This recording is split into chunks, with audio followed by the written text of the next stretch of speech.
AP రాజకీయాల్లో ఆ పేరు ఒక వైబ్రేషన్. క్యాలెండర్స్ కి కాలం చెల్లుతున్న, అందులో సంవత్సరాలు మారుతున్న, ఇప్పటికే ఆయన సెన్సేషన్.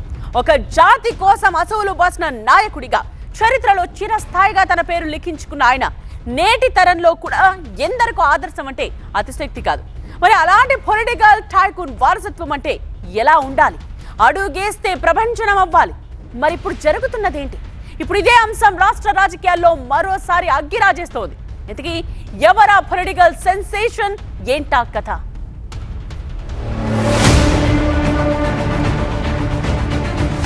మరోసారి తెర మీదకు వంగవీటి వారసత్వం.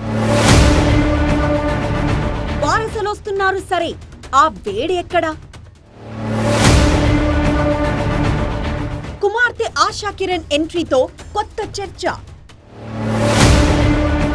బెజవాడ పాలిటిక్స్ లో ఏం జరుగుతోంది? వంగవీటి మోహనరంగ ఇది పేరు కాదు, రాజకీయాల్లో ఒక బలమైన బ్రాండ్. ఆయన దివంగతులై సంవత్సరాలు గడిచినా ఆ పేరులోని గట్సు, అది వినిపిస్తే వచ్చే వైబ్రేషన్స్ ఇప్పటికీ తగ్గలేదు. ఉమ్మడి ఏపీ నుంచి నేటి విభజిత 2 తెలుగు రాష్ట్రాల వరకు మోహనరంగ రేంజ్ అదన్నట్లు. అంతలా తెలుగు రాజకీయాల్ని ప్రభావితం చేసిన రంగా వారసత్వం మాత్రం అనుకున్న స్థాయిలో సక్సెస్ కాలేదనే చెప్పొచ్చు. అటు ఆయన అభిమానులైనా అనుచరులైనా అదే ఆవేదనను దొరికిన వేదిక మీదల్లా వెళ్లిపుచ్చుతుంటారు. భార్యగా వంగవీటి రత్నకుమారి పొలిటికల్ ఎంట్రీ ఇచ్చినా, ఆ తర్వాత కుమారుడు వంగవీటి రాధ అరంగేట్రం జరిగినా, మరో వారసుడిగా వంగవీటి నరేంద్ర మెరిసినా, అనుకున్న స్థాయిలో ఆ బ్రాండెడ్ లెగసీని ముందుకు తీసుకువెళ్లలేకపోయారనే ముచ్చట సొంత వర్గంలోనే వినిపిస్తూ ఉంటుంది. అలాంటి పరిస్థితుల్లో రంగా వారసురాలిగా మరో నాయకురాలు ఆశా కిరణ్ ఆకస్మికంగా తెరమీదకి రావడం చర్చనీయాంశమవుతోంది. సోదరులతో విభేదాలా మరొకటా అనేది పక్కన పెడితే, ఆశా కిరణ్ కూడా రంగా వారసత్వం కోసం పోటీలోకి దిగడం ఇప్పుడు ఏపీ రాజకీయాల్లో ఆసక్తి రేపుతోన్న అంశం. ఇన్నాళ్లు తెర వెనకున్న ఆమె ఉన్నట్టుండి ప్రజాక్షేత్రంలోకి దిగడం పెద్ద సంచలనమనే చెప్పాలి. అయితే అమ్మకు తోడుగా లేదంటే సోదరులకు అండగా ఉంటూ తండ్రి వారసత్వాన్ని బలంగా ముందుకు తీసుకువెళ్లాల్సిన ఆశా కిరణ్ అందుకు పూర్తి విరుద్ధంగా సొంత నిర్ణయం ప్రకటించడం ప్రకంపనలు సృష్టిస్తోంది. రాజకీయంగా అంతగా మెరవని రంగా వారసత్వాన్ని ఆమె భుజానికెత్తుకున్నారా? అదే నిజమైతే ఆమె అడుగులు ఎటువైపు అనే కొత్త ఉత్కంఠకు తెరలేచిందిప్పుడు. బెజవాడ పాలిటిక్స్ ను షేక్ చేస్తున్న అంశం కూడా ఇదే. పెద్దనాన్న వంగవీటి రాధాకృష్ణ వర్ధంతిని పురస్కరించుకొని ఎటువంటి హంగు ఆర్భాటం లేకుండానే రాజకీయ అరంగేట్రంపై సంచలన ప్రకటన చేసిన ఆశా కిరణ్ ఇక ప్రజాక్షేత్రంలో తేల్చుకోవడానికి సన్నద్ధమవుతున్నట్లు తెలుస్తోంది. రాధారంగా మిత్రమండలి నిర్ణయం ప్రకారమే ముందుకు వెళ్తున్నానన్న ఆశ లెగసీని అందిపుచ్చుకునేందుకు రెడీ అని చెప్పకనే చెప్పారన్నమాట. అదేదో సినిమాలో చెప్పినట్లు కంటెంట్ ఉన్నోళ్ల కటౌట్ చాలన్నట్లుగా కాపు సామాజిక వర్గానికి దివంగత వంగవీటి మోహనరంగా కూడా అలాంటి నాయకుడే. ఆయన కటౌటే ఆ వర్గానికి అంతులేని బలం.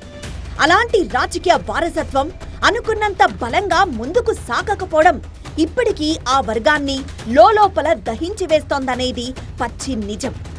ఆయన మరణం తర్వాత రాజకీయాల్లోకొచ్చిన వంగవీటి రత్నకుమారి ఎమ్మెల్యేగా గెలిచారు. కానీ ఆ తర్వాత ఆయన చరిష్మాను ముందుకు తీసుకువెళ్లలేకపోయారు. మాజీ ఎమ్మెల్యేగా మారి ప్రస్తుతం రాజకీయాలకు పూర్తిగా దూరమయ్యారు. ఇంటికే పరిమితమయ్యారు.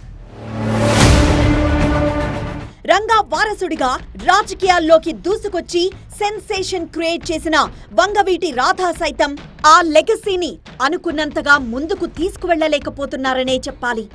2004లో కాంగ్రెస్ పార్టీ తరపున రాజకీయ అరంగేట్రం చేసిన రాధ విజయవాడ తూర్పు నుంచి ఎమ్మెల్యేగా విజయం సాధించారు. ఇక ఆ తర్వాత ఆయన్ను విజయం పలకరించిన సందర్భమే లేదు.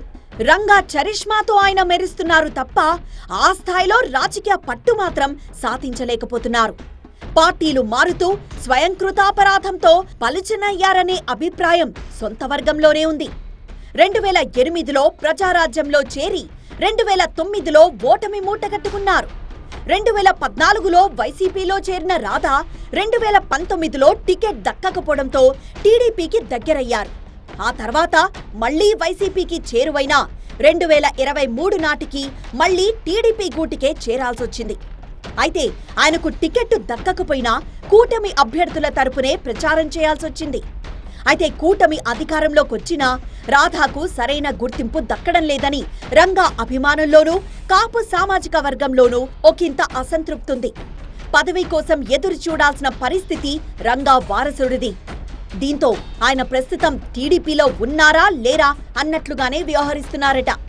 పార్టీలకు ప్రచార వనరుగా పనికొస్తున్నారు తప్ప రాజకీయంగా తండ్రికి తగ్గ కొడుకు అనిపించుకోవడంలో రాధా ఫెయిల్ అయ్యారనే ముచ్చట బెజవాడ పొలిటికల్ సర్కిల్లో ఇటీవలే బాగా వినిపిస్తోంది. ఇక రంగా కుటుంబం నుంచి మరో వారసుడు కూడా వంగవీటి నరేంద్ర రూపంలో తెరమీదకొచ్చారు. ప్రస్తుతం వైసీపీలో ఉన్న నరేంద్ర అయినా రంగాకు తగ్గ తనయుడిగా రాజకీయంగా సక్సెస్ అవుతారా? సోదరుడు రాధాను మించి ప్రభావం చూపగలరా అన్నది అనుమానమే. ఎవరైతే ఏంటి, రంగా ది గ్రేట్ అనే మాటను నిజం చేయాలనే ఎదురు చూస్తున్నారు ఆయన అనుచరులు, అభిమానులు, మెజార్టీ కాపు వర్గం ప్రజలు. అయితే ఇప్పటికే ముచ్చటగా ముగ్గురయ్యారనుకుంటే ఇప్పుడు ఆశా కిరణ్ రూపంలో మరో వారసురాలు తెరమీదకి రావడం రాజకీయంగా ఒక అలజడిని సృష్టిస్తోంది. ఆ అలజడి ఏ తీరం దాటుతుందన్నదే ఇప్పుడు ఆసక్తికరాంశం. ఆమె ఏ పార్టీలో చేరతారో, ఎవరి పక్షాన నిలబడతారో తెలీదు. కానీ 20 ఏళ్లుగా ఇల్లు, ఇల్లాలు, పిల్లలు అన్నట్లుగా వ్యవహరించి ఇప్పుడు సడన్ గా పొలిటికల్ ఎంట్రీ ఇవ్వడం ఒకంత ఆశ్చర్యాన్ని, ఒకంత ఆసక్తిని కలిగిస్తోంది. ఇకపై తండ్రి రంగా, పెద్దనాన్న రాధా వారసత్వాన్ని కొనసాగిస్తానని ప్రకటించిన ఆశా కిరణ్ అయినా పొలిటికల్ గా వంగవీటి వెపన్ అవుతారా? ఆ వర్గం ఎదురు చూస్తోన్న ఆశా కిరణం అవుతారా అన్నదే ఇప్పుడు ఏపీ రాజకీయాల్లో సస్పెన్స్. దీనిపై క్లారిటీ రావాలంటే ఆమె చెబుతున్న ప్రజాసేవ ఏంటి, ఆమె అడుగులు ఎటువైపు అన్నదే తెలియాల్సిందే. మొత్తానికి బెజవాడ పాలిటిక్స్ లో మరోసారి రంగా పేరు లైమ్ లైట్ లోకొచ్చేసిందనే చర్చ మాత్రం జోరుగా సాగుతోంది. మరి ఆశా కిరణ్ తండ్రికి తగ్గ తనయా అనిపించుకుంటారా? ఆ ముగ్గుర్లా షరామామూలుగానే రంగా చరిష్మాతో మెరవడమే మోర్ దెన్ ఎనఫ్ అనిపిస్తారా? చూడాలి.